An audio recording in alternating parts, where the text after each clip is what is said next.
lagi dengan saya Dr. Sun di channel Sunita Maharani. Hari ini saya akan membahas tentang hipertensi atau yang biasa teman-teman sebut dengan tekanan darah tinggi ataupun tensi tinggi. Pengukuran dilakukan untuk mengukur tekanan sistol dan tekanan diastol. Apa itu tekanan darah sistol? Adalah tekanan pada saat jantung berkontraksi atau memompa darah ke seluruh tubuh. Sedangkan tekanan darah diastol adalah pada saat jantung berelaksasi atau pada saat jantung beristirahat. Tahun 2020 ini, International Society of Hypertension mengeluarkan pedoman baru untuk klasifikasi tekanan darah. Kategori tekanan darah normal, sistolik di bawah 130 mm air raksa dan diastolik di bawah 85 mm air raksa. Tekanan darah normal tinggi, sistolik 130 sampai 139 mm air raksa dan atau diastolik 85 sampai 89 mm air raksa. Hipertensi grade 1, tekanan sistolik 140 sampai 159 mm air raksa dan atau tekanan diastolik 90 sampai 99 mm air raksa. Dan hipertensi grade 2, tekanan sistolik di atas sama dengan 160 mm air raksa dan atau tekanan diastolik di atas sama dengan 100 mm air raksa. Hipertensi tidak menimbulkan gejala, tapi jika gejala muncul, biasanya hipertensi sudah kronis ataupun sudah menimbulkan komplikasi ataupun juga hipertensi sekunder. Makanya hipertensi ini disebut dengan silent killer atau pembunuh diam-diam. Komplikasi akibat hipertensi ini banyak sekali ya teman-teman, tapi yang paling sering terjadi adalah pada jantung dan otak.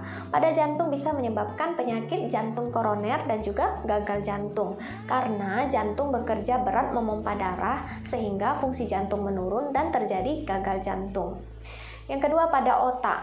Pada otak sering terjadi stroke, bisa karena stroke non-hemoragik yaitu karena penyumbatan pada pembuluh darah otak, dan juga stroke hemoragik karena pecahnya pembuluh darah pada otak.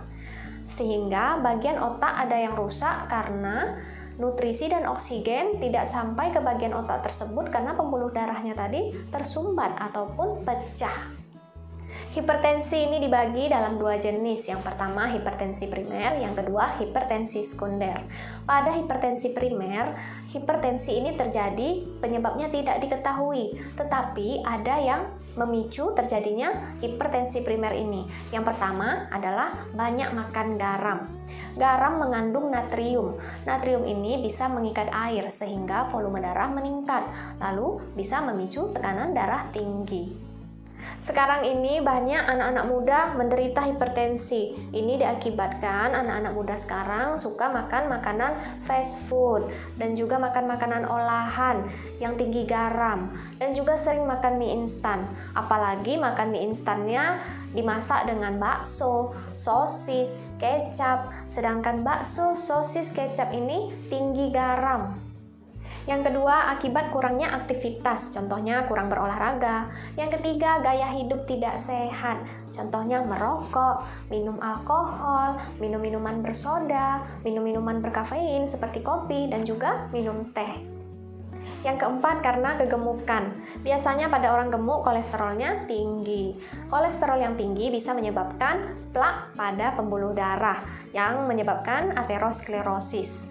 Pada aterosklerosis, pembuluh darah ini menyempit, sedangkan jantung memompa dengan frekuensi yang sama, sehingga tekanan darah menjadi meningkat. Yang kelima, aktivasi saraf simpatis. Saraf simpatis ini sangat mudah terangsang. Salah satu fungsi saraf simpatis adalah mempercepat detak jantung. Misalnya, pada saat kita stres, saraf simpatis akan teraktivasi, detak jantung akan semakin cepat. Pada saat detak jantung semakin cepat ini bisa memicu tekanan darah meningkat, sehingga bisa menyebabkan hipertensi. Yang keenam adalah genetik atau karena keturunan. Misalnya jika orang tua kita hipertensi, resiko anaknya untuk terkena hipertensi adalah lebih tinggi. Yang ketujuh adalah penuaan. Ini hal yang paling tidak bisa dicegah ya. Pada orang tua, pembuluh darahnya biasanya lebih kaku. Hipertensi sekunder adalah hipertensi yang terjadi karena adanya penyakit yang diderita, contohnya penyakit ginjal, ataupun karena mengkonsumsi obat-obatan tertentu dalam jangka waktu lama, contohnya steroid. Oleh karena itu, teman-teman tidak boleh ya menyambung obat sembarangan, membeli sendiri ke apotek tanpa resep dokter, karena bisa jadi obat-obatan tersebut efek sampingnya bisa menyebabkan hipertensi jika dimakan dalam jangka waktu yang lama. Ada juga hipertensi yang terjadi karena kehamilan. Pada saat hamil, terjadi perubahan hormon, sehingga bisa menyebabkan terjadinya peningkatan tekanan darah, sehingga disebut hipertensi kehamilan. Pada hipertensi kehamilan, setelah melahirkan, tekanan darah bisa normal kembali. Gejala hipertensi yang sudah kronis ataupun sudah berlangsung lama ataupun sudah terjadi komplikasi adalah yang pertama sakit kepala, yang kedua pusing, yang ketiga nyeri dada, yang keempat sesak napas, yang kelima mata kabur, yang keenam kebas-kebas, yang ketujuh nokturia atau buang air kecil yang berlebihan pada malam hari, yang kedelapan hematuri atau adanya darah di dalam urin. Gejala hipertensi sekunder adalah yang pertama, kelemahan otot, yang kedua, kejang otot, yang ketiga, detak jantung tidak teratur, yang keempat, keringat berlebihan, yang kelima, penurunan berat badan, dan lebih banyak lagi, tergantung penyakit yang diderita. Kapan teman-teman harus ke dokter? Yang pertama, jika teman-teman sudah berusia 18 tahun ke atas. Yang kedua, jika gejala-gejala yang saya sebutkan tadi muncul. Jika teman-teman mempunyai tensimeter di rumah, teman-teman harus tahu ya cara memakainya yang tepat dan juga kapan waktu yang tepat untuk mengukur tekanan darah. Waktu yang paling tepat untuk mengukur tekanan darah itu adalah pada saat baru bangun tidur pagi dan juga sebelum tidur malam. Tapi pastikan sebelum mengukur tekanan darah, sudah buang air kecil dulu ya, karena kantung kemih lebih bagus dalam keadaan kosong. Selain waktu tersebut, teman-teman juga bisa mengukur di waktu yang lain. Tetapi pastikan 30 menit sebelum mengukur tekanan darah, teman-teman tidak boleh berolahraga ataupun minum minuman yang mengandung kafein. Dan juga pastikan kantung kemih dalam keadaan kosong sehingga harus buang air kecil terlebih dahulu. Lalu, posisi tubuh dalam keadaan duduk, kursi ada sandaran, kaki tidak disilangkan. Jika menggunakan tensimeter dengan manset di lengan atas, posisi tangan di atas meja. Jika teman-teman menggunakan tensi yang di pergelangan tangan seperti ini, pastikan tangan kanan menopang tangan kiri, sehingga tangan kiri dalam keadaan istirahat, dan letakkan di dada. Selama pengukuran, sebaiknya teman-teman tidak berbicara. Untuk hasil pengukuran tekanan darah di rumah, jika tekanan darah di atas atau sama dengan 135/85 mm air raksa, sudah termasuk hipertensi. Untuk mendapatkan diagnosa hipertensi dari dokter, tidak boleh 1 kali kunjungan, membutuhkan 2-3 kali kunjungan dengan interval kedatangan 1-4 minggu.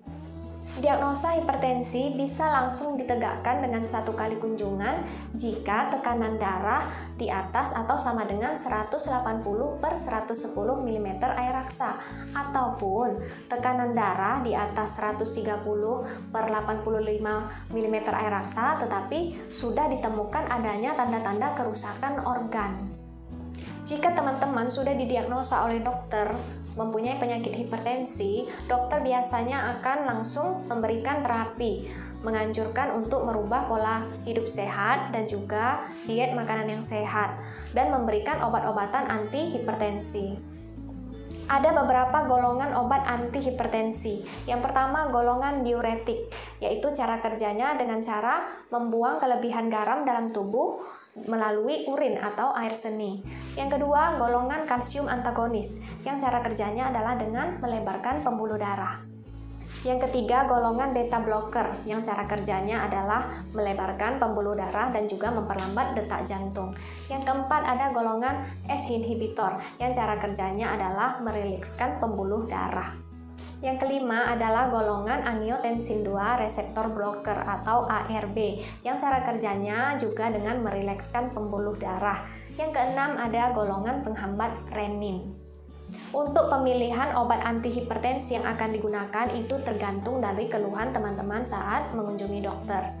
Juga tergantung dari hasil pemeriksaan, apakah ada kerusakan organ atau belum, sudah berapa lama hipertensi berlangsung, dan pengobatannya bisa menggunakan satu jenis obat antihipertensi ataupun bisa menggunakan kombinasi obat antihipertensi.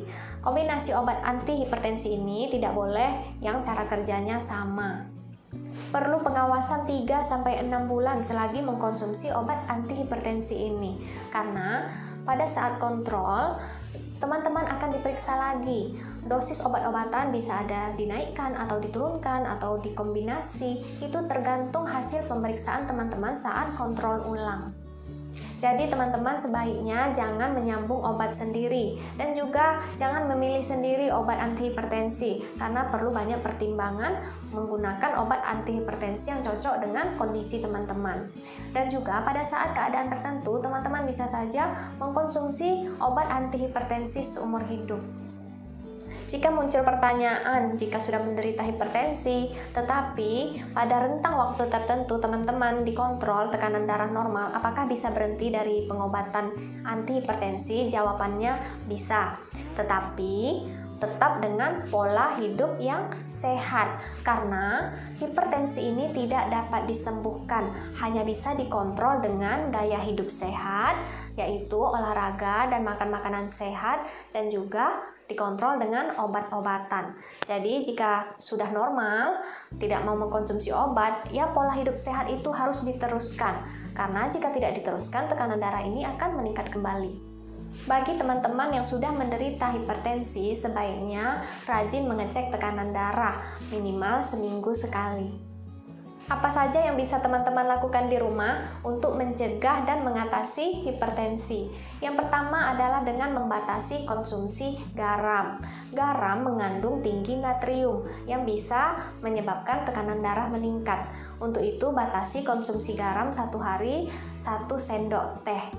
Dan juga sekarang ada kok teman-teman garam yang dijual yang rendah natrium. Hindari mengkonsumsi makanan-makanan yang tinggi garam, contohnya mie instan, ikan asin, telur asin, makanan-makanan olahan seperti bakso, sosis, kornet, dan juga roti, sereal tinggi garam, dan juga kecap dan saus. Yang kedua, dengan melakukan diet sehat, contohnya DASH diet untuk penderita hipertensi, yaitu diet yang mengurangi konsumsi gula dan lemak jenuh dan lebih banyak mengkonsumsi makanan seperti sayuran, buah-buahan, dan kacang-kacangan. Makanan yang mengandung nitrat bisa menurunkan tekanan darah, contohnya seperti sayuran yang berwarna hijau dan buah bit. Makanan yang mengandung magnesium, kalium, dan kalsium bisa menurunkan tekanan darah, contohnya alpukat, pisang, tahu, kacang-kacangan, dan susu rendah lemak. Yang ketiga, minum cukup air putih, kurang-kurangi minum-minuman seperti kopi, teh, dan juga hindari alkohol. Yang keempat, stop merokok. Yang kelima, capai berat badan ideal yang sesuai dengan indeks massa tubuh.